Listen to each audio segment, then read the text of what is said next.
bienvenidos, bienvenidas a esta emisión más de Nunca te han espantado.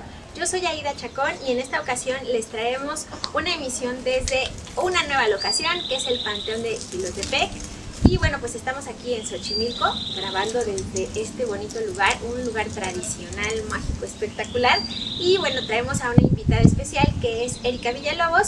Marco nos hará el favor de presentarla y bueno, estamos hasta acá porque en esta edición especial de Nunca te han espantado vamos a hablar de un muy bonito libro que se llama La Loma y tenemos a la autora con nosotros. Marco, ¿cómo estás? Bien, Aida. Hola, Erika. Hola, hola. Y bueno, es un gusto que Erika esté con nosotros. Voy a presentarla porque, voy a leer la semblanza que ella nos dio y no quiero que se nos vaya a pasar ningún dato. Erika Villalobos Torrijos nació en la Ciudad de México en 1988. Estudió Derecho y posteriormente Lengua y Letras Hispánicas en la Universidad Nacional Autónoma de México, en la UNAM. Tiene 2 maestrías, la primera en docencia del español en la UNAM y la segunda en estudios hispánicos en Western University en Canadá. Actualmente se desempeña impartiendo clases de español como segunda lengua y bueno, también tiene un trabajo de abogada, ¿sí?, que está desempeñando. Se especializa en la novela y el cuento, aunque a lo largo de su carrera como escritora ha experimentado con la poesía. Su primera novela, La esencia de la noche, impactó a los lectores por su profundidad y estilo narrativo. Su cuento, El caudal del ayer, se publicó en la revista española Dialnet, teniendo gran éxito. Ha sido ganadora 3 veces del concurso nacional de cuento y poesía del Ejército y Fuerza Aérea Mexicanos. Y hoy vamos a hablar de la novela La Loma. Pues muchas gracias por, wow, qué hermosa introducción, estoy realmente halagada y muchísimas gracias por el programa, su tiempo y bueno, perfecta la locación para hablar de La Loma. Bienvenida, Erika. Muchas gracias. Bueno, yo creo que lo primero que tendríamos que pedirle a la autora es que nos diga de qué se trata La Loma, qué es La Loma. A ver, es una novela y por algo la invitamos porque tiene que ver con lo que hacemos en este programa. Entonces, cuéntanos, Erika. Bueno, pues de hecho es la primera vez que tengo la oportunidad de hablar acerca de la novela, lo cual estoy extremadamente agradecida con ustedes. Y la novela realmente trata del pueblo donde tuve la gran fortuna de crecer. Tuve ahí unos veranos increíbles, navidades. Ahí nació mi mamá. De ahí somos básicamente La Loma. Se llama de hecho Santa María La Loma y es un pueblo muy pequeñito que está en el Estado de México. Entonces La Loma básicamente trata de lo que mi abuela, mis tías, mi propia madre nos heredaron. Este conocimiento, cuidado y también brujería, que es básicamente algo que a mí me apasiona bastante y trato de plasmarlo en la obra desde lo que yo conozco y sé de tradición y herencia de mi abuela Paula y mi mamá Agustina, a quien le mando un gran abrazo y un beso. Y básicamente es una recopilación de todo aquello que yo sé y conozco de primera voz de mi abuela, de mis tías y de mi madre. Quiero recopilarlo y lo junto en La Loma en cuentos. No voy a ahondar mucho en estos detalles, pero las tradiciones, las leyendas que encierra La Loma, traté de plasmarlas en forma de novela. Hay una parte que tuve que estudiar bastante, porque no es mi materia, la herbolaria. Entonces me adentré bastante a la parte de investigar las propiedades de las plantas y cómo las podemos utilizar. Mi abuela desde luego sabía muchísimo. No recuerdo todo lo que mi abuela me comentaba de cuando íbamos a La Loma. De hecho, por eso se llama el pueblo La Loma, porque está en una loma. Entonces cuando íbamos a La Loma, al monte, pues me comentaba, ¿no?, las tradiciones, las propiedades de cada planta. Mi cerebro, mi memoria no recuerda tanto, entonces ahí sí tuve que clavarme un poquito más. La Loma en sí es una novela, versa en amor, versa en familia, versa en muchísima brujería. Yo creo que ese es el tema más fuerte y no quiero entrar en cómo se desarrolla. Espero que los lectores puedan entretenerse y apasionarse y aprender, pero también dejarse llevar por estas tradiciones, leyendas que son mexicanas y que están presentes en el pueblo. Yo ahí diría, y no voy a spoilear la novela, obviamente, pero bueno, como la novela yo la conozco, la leí bien, es una novela que a mí me gustó mucho, o sea, sí, ya te lo había dicho, es una novela que a mí me gustó mucho y que yo creo que vale mucho la pena leer. O sea, es una novela realmente que por muchos aspectos vale la pena leer. Es una novela emocionante, es una novela que, si pensamos en el género de repente de cuentos de terror y películas de terror, sí también llegamos a ver ciertas cosas que a lo mejor no todo el mundo lo va a leer en la noche y solo, por ejemplo, ¿sí? Pero también tiene otros aspectos, está muy bien escrita, está muy bien narrada, o sea, es una novela que se disfruta mucho la lectura, pero que tiene todo eso, ¿no? La cuestión de la brujería, que como decías tú, hay una investigación detrás de tu parte. Ahorita, bueno, más adelante te vamos a pedir que nos cuentes un poco cómo fue esa investigación, pero para los lectores yo diría eso, es una novela en la que se van a enterar de muchas cosas, van a ver incluso recetas, ¿no? De ver cómo se hace esto para qué es, para qué se emplea, y en ese sentido es como una novela muy rica. Y es con lo que tiene que ver ya directamente con nuestro programa, ¿no? Porque si hay un personaje, eso sí lo podemos decir, claro, que sí. es el personaje de la bruja, y a partir de ese personaje, bueno, vamos viendo muchos aspectos de la brujería, que además eso es importante, es la brujería mexicana. O sea, no es la brujería que en la actualidad, y eso lo hemos hablado en otros momentos, de repente en la Ciudad de México por lo menos ya hay una mezcla, ¿no? Mezcla de santería, de brujería, de vudú y de otro... De Wicca, ¿no? Que también lo hemos mencionado en algún otro programa, sí.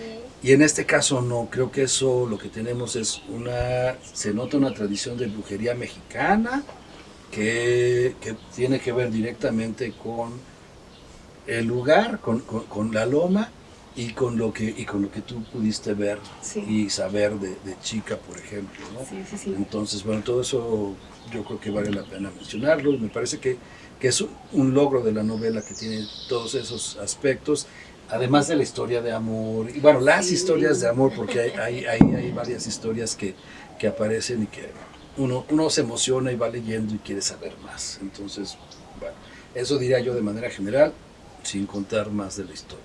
Y, ¿saben? No sé si me permiten, creo que vale la pena para que el lector entienda de qué va la novela. Con el personaje de la bruja, lo que traté de hacer es lo que se conoce en México como ir y que te limpien.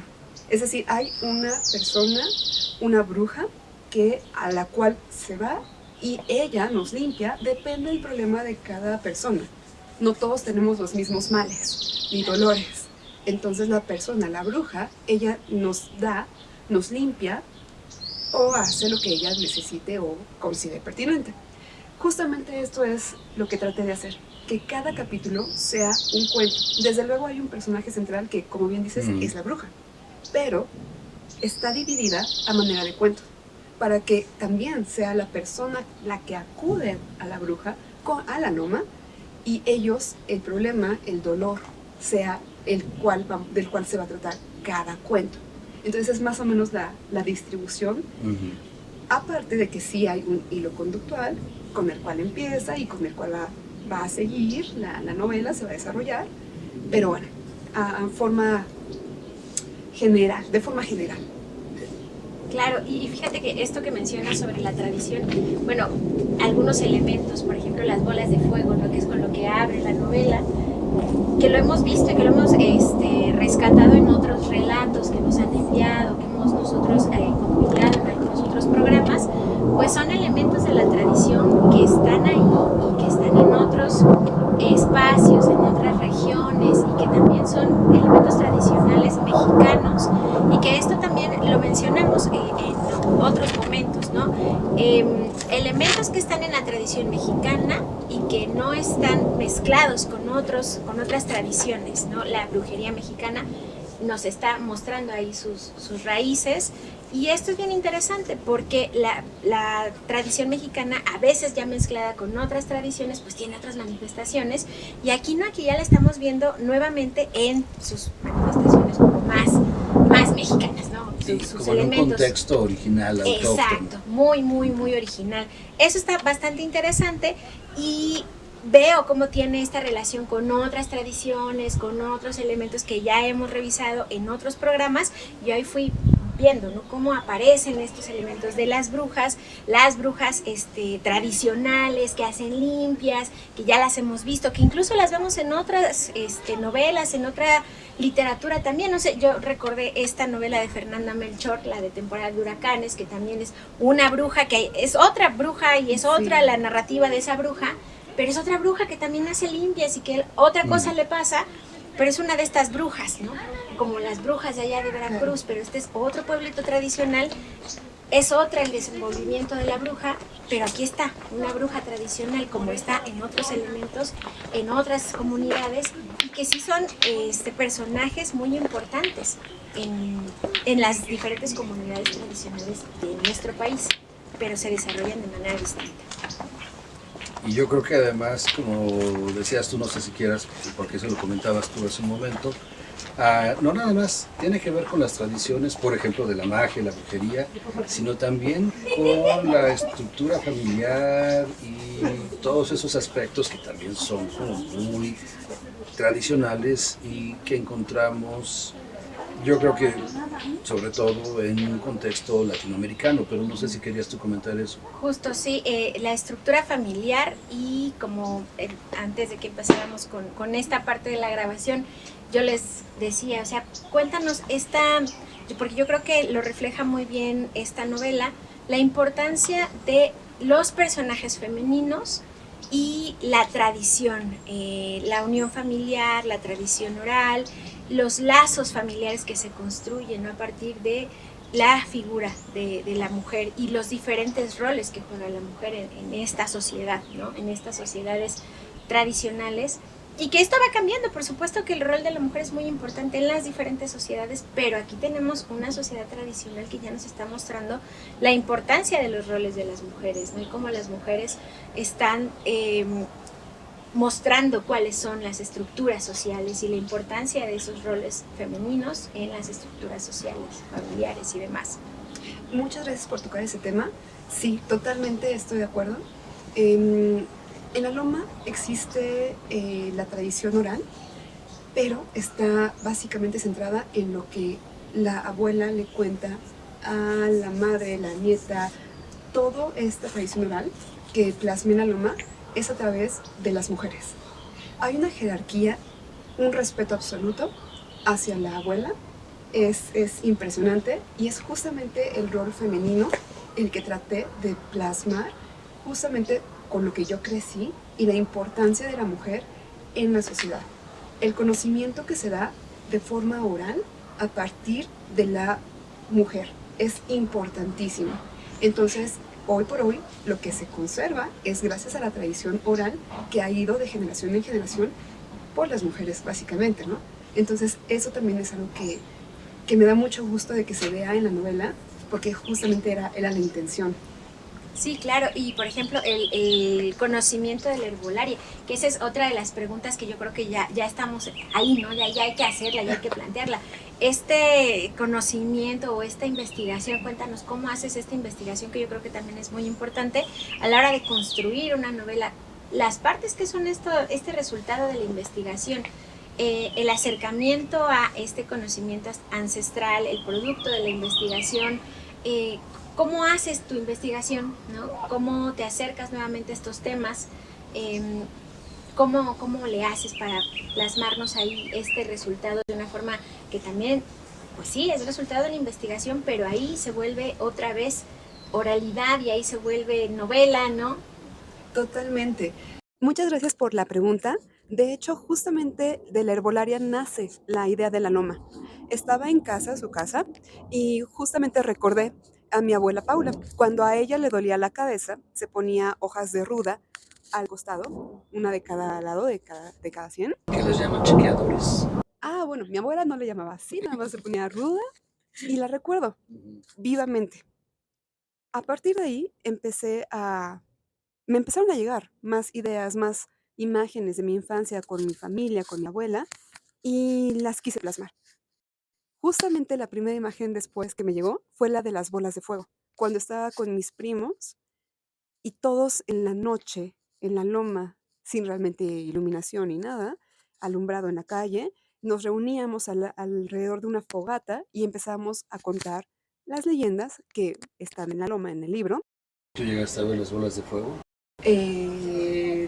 No esas bolas de fuego, he visto muchas otras cosas que son verídicas y están en el libro. No les puedo decir qué, pero en el libro hay capítulos enteros, completitos, que son verídicos. Muy bien. Nota para que lo lean.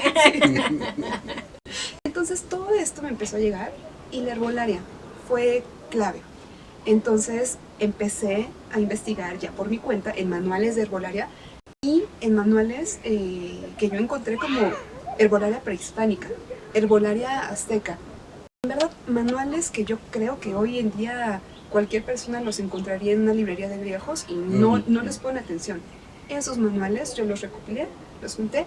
De hecho, tengo la gran fortuna porque mi otra abuela, mi abuela paterna, mi abuela Elena, ella ya tenía muchos manuales en casa. Entonces, todos los empecé a desempolvar y un libro fundamental también fue el de Noemí Quesada, La magia de los aztecas. Entonces, los mayas, todo esto lo empecé a recopilar, empecé a recordar cuáles son los hechizos, cuáles son la brujería más común que tenemos, como, y aparte también lo que nosotros sabemos, como la limpia del huevo. ¿Me explico?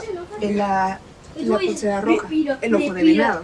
Y recopilé toda la tradición que nosotros tenemos. ¿Qué mexicano tiene un bebé y tiene un huevo y lo está pasando arriba del bebé? ¿Qué estamos haciendo? Claramente estamos limpiando el bebé. No necesitamos una explicación. Es una limpia. Cuando un bebé queremos evitarle el mal de ojo, ¿qué le ponemos? Un ajo de venado, claro, con una estampita de ángeles. Todo eso es lo que yo recopilé con los manuales de herbolaria específicamente, porque en cada cuento se desarrolla y yo básicamente recopilé también hechizos para que el lector los pueda disfrutar y las propiedades de cada hierba, de cada flor, son de las que generalmente tenemos y ya sabemos.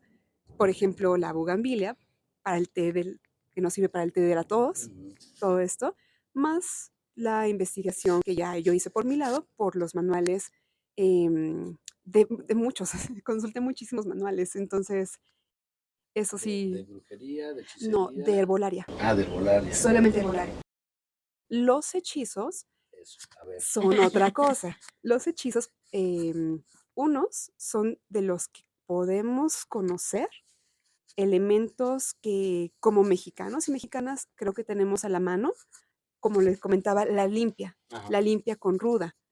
Cuando vamos con una bruja nos va a limpiar y esas ramas como ruda, romero, las junta en un ramito y nos empieza a limpiar. Entonces, estas cuestiones ya de conocimiento de cultura mexicana son las que también trato de recopilar. Y lo hago de esta forma para que justamente recordando o retomando tu pregunta, la introducción, brujería mexicana. Yo creo que esa es la clave, eso es lo que traté de hacer. Y la investigación, los hechizos y la herbolaria, todo va de la mano. A ver, Erika, pero nada más.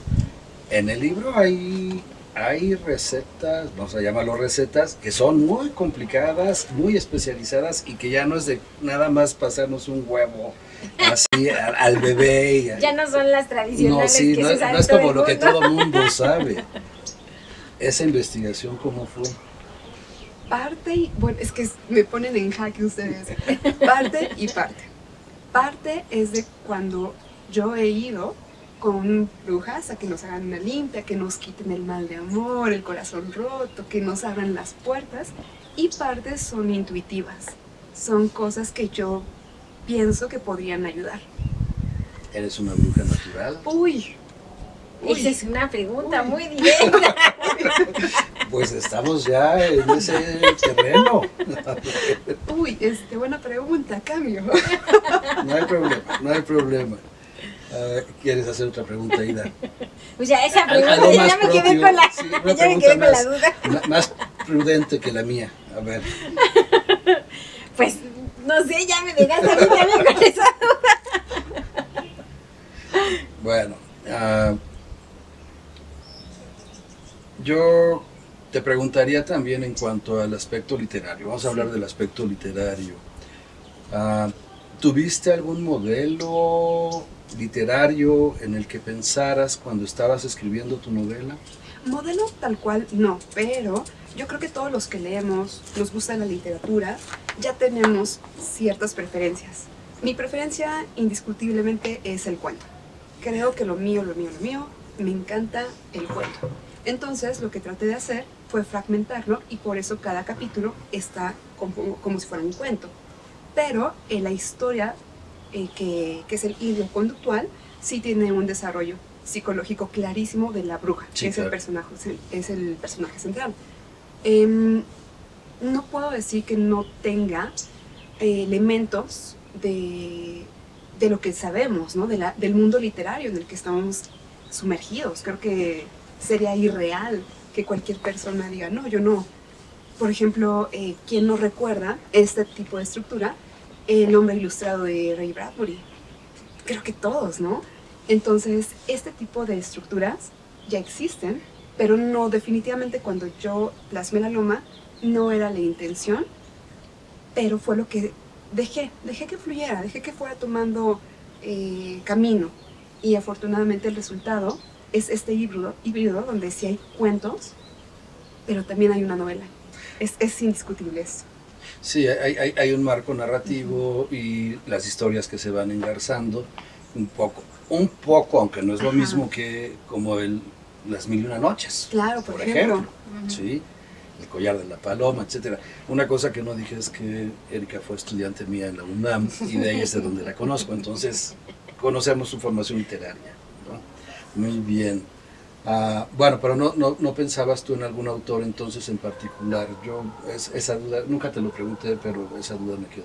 No, y de hecho, cuando yo escribo, cada quien tiene sus técnicas. Lo que yo hago es silencio. El silencio para mí es fuente. Entonces, cuando estoy escribiendo, trato de alejarme de la literatura. Trato de cerrarme, no leo. Y de hecho tampoco escucho música.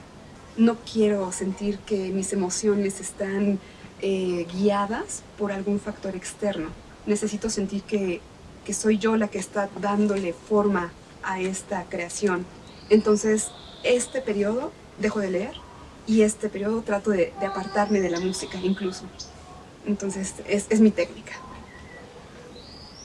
Una técnica bastante interesante, ¿no? Porque hay quienes escriben justo haciendo totalmente lo contrario, haciendo como una inmersión total a sus lecturas favoritas, ¿no? O imitando algunos modelos, como decía Marco, que modelo imitan o algo por el estilo. Pero es bastante interesante porque finalmente lo que aprendemos ya como estos modelos de escritura, pues ya está ahí, ya está en la cabeza, ya tenemos Claro, alguna idea de sí, cómo total. escribir. Y bueno, ya escribimos con algunos recursos, ¿no? Ya tenemos alguna formación, ya se escribe de esa manera. Pero es una técnica interesante también, sin duda. Me hace pensar, ahorita, así como lo comentas, me hace pensar en la meditación. Claro, también. Justamente esta palabra que acabas de decir es clave. Cuando yo escribo, ¿La escritura sería una forma de meditar? no sé si de meditar, pero al menos sí de estar en contacto conmigo, con quien soy, con lo que quiero. Y justamente, no sé si les pase, quieres leer un libro, quieres ver una película y de repente no tiene el desarrollo que tú quisieras. Bueno, cuando escribimos, tenemos la fortuna de sí nosotros estar de este lado y hacer lo que nosotros quisiéramos ver. Y eso es un privilegio. Es un privilegio. Poder hacer lo que nosotros queremos con el desarrollo y el final que nosotros quisiéramos ver. Y a veces no lo encontramos en obras externas. Entonces creo que eso es, de los que estamos de este lado creativo, es un privilegio. Sin embargo, obviamente Hay una parte, en esto que dices es interesante porque tiene que ver con la creación, hay una parte, y se ha hablado mucho, ¿no? Sobre la parte intuitiva, el escritor escribe con mucha intuición, pero también, y para mí eso siempre ha sido importante, por lo menos recordarlo, porque hay quien cree que va a ser pura intuición y puro lirismo y dejar salir sus emociones, y de repente como que hay muchas confusiones sobre el fenómeno de la creación. Para mí sí es también la técnica, por supuesto, ¿no? Ahí está la diferencia entre un buen escritor y alguien que simplemente se desahogó escribiendo lo que se le ocurrió y lo quería sacar, ¿no? Y en ese sentido creo que el texto sí se ve que tiene una técnica, que hay una conciencia de lo que estás haciendo, de esa creación, del equilibrio, incluso del ritmo dentro de la novela. O sea, todo eso está muy bien cuidado, pero no como ocurre también que cuando lo que hay es más técnica, de repente es cuando se nota como de manera artificial y dicen, o sea, se le notan las costuras, ¿no?, a la obra, y aquí no pasa tampoco eso. Yo creo que está ese equilibrio entre esa parte intuitiva de dejar sacar las historias que quieres tú contar, pero también la conciencia de cuál es la obra que estás haciendo.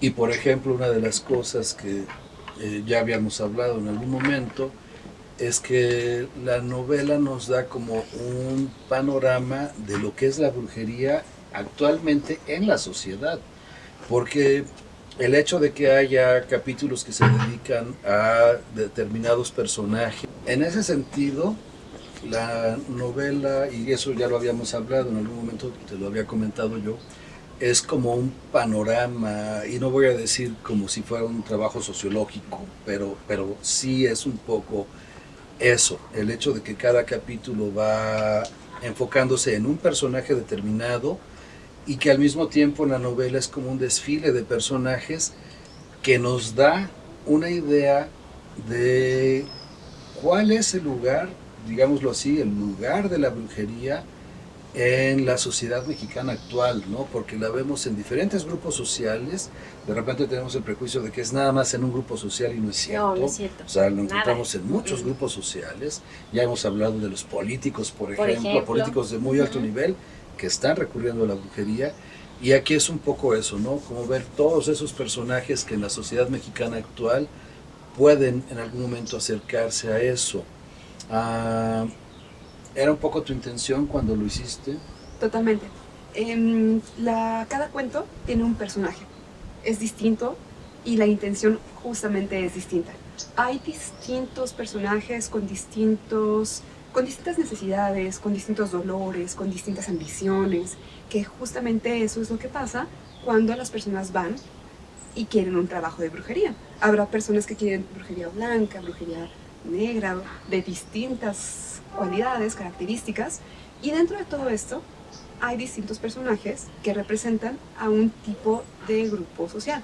Desde luego, no quiero caer ni en clichés, ni tampoco en pensar que todos los personajes de cierta característica, cierta profesión son iguales, porque no es la intención. Claro.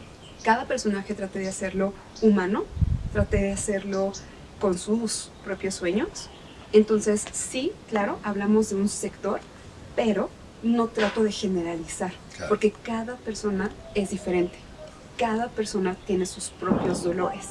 Y eso es lo que quería retratar, pero sí abordar que dentro de la sociedad, que hay muchísimos sectores, muchísimas profesiones, y podrían decir, yo no creo en brujería, a la hora de la hora terminan yendo con una bruja.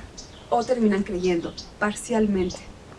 Y muchas personas que juran, yo no creo, a la vuelta de yo no creo, pero me pasa un huevito, por favor. Exactamente, ¿no? Pero por si las dudas. Esa era la intención. Sí, claro, claro, totalmente. No sé, ¿tú cómo verías? ¿Esta novela es de terror? Bien, sí, eso yo creo que vale la pena comentarlo. No es no es una novela de terror como se acostumbra un poco pensar, ¿no? En el género, que tiene ciertas características y para mí, por ejemplo, ciertos clichés, de repente ya es como muy predecible. Creo que lo que sucede en todos los géneros, ¿no? Se vuelve predecible, ya sabes qué va a pasar ahorita, qué va a suceder con tal personaje, etcétera. En ese sentido, no. Y la intención no es asustar al lector, o sea, no es eso, no es un libro para que la gente se asuste y sienta miedo, por ejemplo. Yo creo que sí lo logra en algunos momentos por lo que está contando, pero no porque sea el objetivo del autor en este caso, ¿sí?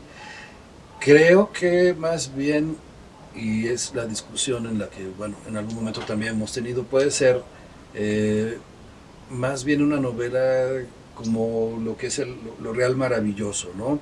O sea, esa visión mágica que está en la sociedad y que, ojo, es mágica para cierto grupo tal vez externo, pero que para quienes nos criamos en un contexto es como lo normal y es como lo que todo mundo sabe y todo mundo cuenta y pues sabemos que ahí está, ¿no?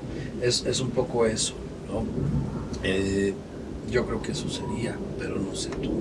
Sí.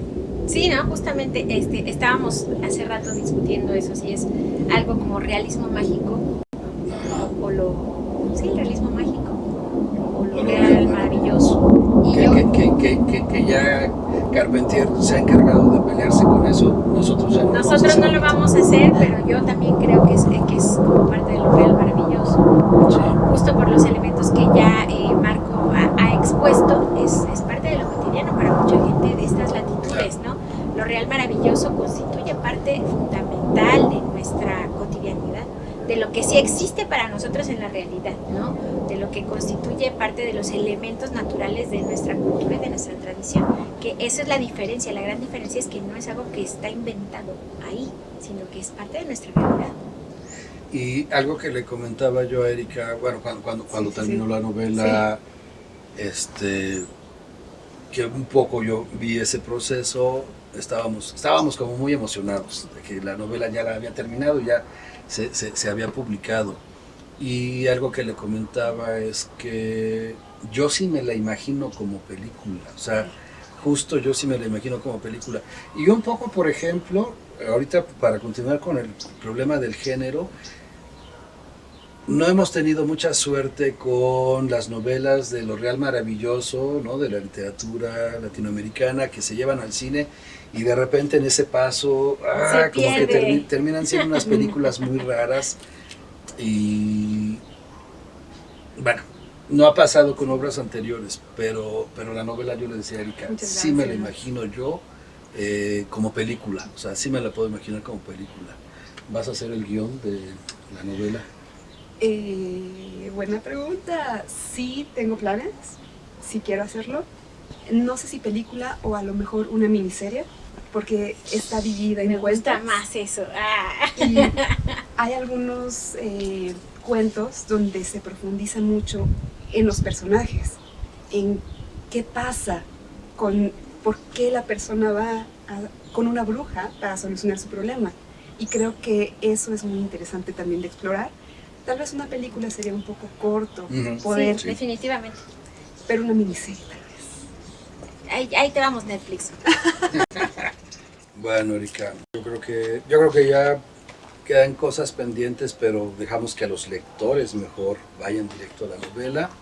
Y yo te preguntaría, ¿cuáles son tus planes? ¿Qué estás escribiendo ahorita? A ver, ¿qué estás haciendo? Muchos planes. Estoy escribiendo otra novela, pero esta es de la muerte y de la felicidad o la infelicidad con la que vivimos.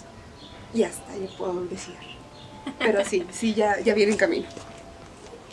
Muy bien. Sí. Bueno, estos temas entonces siguen por aquí, ¿no? Claro, siguen aquí claro. flotando. Sí. Muy bien, pues bueno, yo creo que como para ir cerrando también cuéntanos dónde encontramos tu novela para que también los lectores sepan dónde podemos conseguir tu novela. Por el momento está en Amazon, está en formato digital y está en impreso. Entonces, Me gusta muchísimo el impreso, en verdad los colores están muy bonitos. La edición Sí, quedó también, muy bonita, sí. la verdad es que sí quedó muy bonita, entonces, bueno, quien quiera leer así como ya con cierta prisa, puede ver la versión digital, pero si no, si se pueden esperar tantito a que les llegue la novela, pidan la impresa, que vale mucho la pena, quedó muy bonito el diseño, yo Muchas lo gracias. recomiendo. Sí, está perfecto y bueno, yo creo que también hay que mencionar que bueno, la novela impresa siempre valdrá más la pena porque podemos ahí hacerles las anotaciones, tocarla, Totalmente. verla Sí, sí, sí, sí. en vivo y bueno, ya saben, pueden conseguirla en Amazon. Y bueno, ha sido un gusto platicar aquí, estar en esta locación que además, como ya vieron, es bastante bonita, tranquila. Estar en este lugar es, bueno, siempre nos hace como, no sé, bueno, miedito, pero también nos gusta. Es una doble emoción. Y aparte, como nota, hay un capítulo en la novela que sí se desarrolla en un panteón. Efectivamente, por eso también estamos en esta Claro. locación hoy, Sí, sí. porque todos los elementos pues convergen, ¿no? De alguna manera hay un panteón, hay elementos tradicionales, por eso nos animamos a venir a esta locación tan bonita y que también está en un pueblo, está Sí. en un lugar tradicional, ¿no? Hay varias cosas, por eso estamos aquí. Y pues es una invitación a la lectura también. Muchas gracias. Y pues gracias por estar aquí, gracias por aceptar la invitación a Ustedes. Nunca te han espantado. Gracias a ustedes que nos ven, que nos escuchan. Y pues gracias, Marco, por estar por acá. No, gracias a ti, Aida, gracias, Erika, realmente fue un gusto tenerte aquí, que estaba pendiente de esta entrevista, pero ya por fin la pudimos hacer.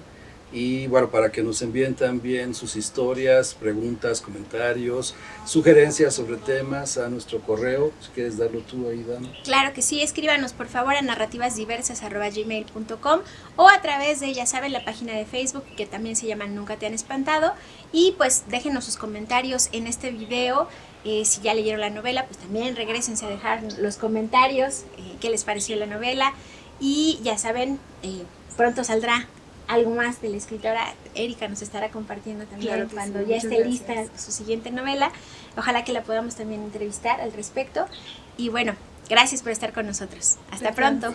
Muchas gracias, Erika Villalobos, muchas gracias, Aida.